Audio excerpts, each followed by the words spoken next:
এক গ্রামে দুই ভাই ছিল। একজনের বয়স 6 বছর আর অন্যজনের বয়স 10 বছর। ठीक है। তাদের দুইজনের দুষ্টামি ও অত্যাচারে পাড়া প্রতিবেশীরা অতিষ্ঠ হয়ে গেছে।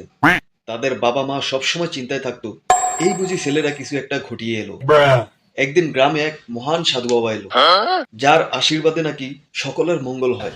এক প্রতিবেশী এসে তাদের মাকে বলল, তোমার ছেলে দুটোকে সাধু বাবার কাছে নিয়ে যাও, হয়তো ওদের মতিগতি ঠিক হতে পারে। প্রতিবেশীর কথা মতো মা প্রথমে ছোট ছেলেকে সাধু বাবার কাছে নিয়ে গেল। ठीक है। সাধু ছেলেটিকে সামনে বসিয়ে মাকে বাইরে অপেক্ষা করতে বলল।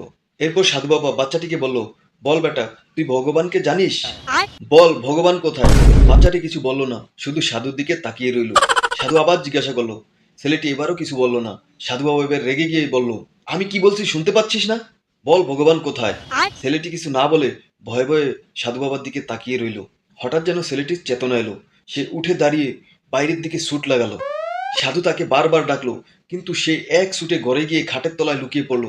ছেলেটির ভাই ঘরেই ছিল। সে এটা দেখে বলল, কি হয়েছে, তুই লুকোচ্ছিস কেন রে? ছেলেটি বলল, ভাই পারলে তুইও তাড়াতাড়ি কোথাও লুকিয়ে পড়।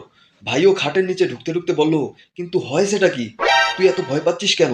ছোট ভাইটি বলল, এবার আমরা খুব বড় ঝামেলায় ফেসে গেছি। শুনলাম ভগবানকে নাকি কোথাও খুঁজে পাওয়া যাচ্ছে না, আর সবাই ভাবছে এতে নাকি আমাদেরই হাত আছে।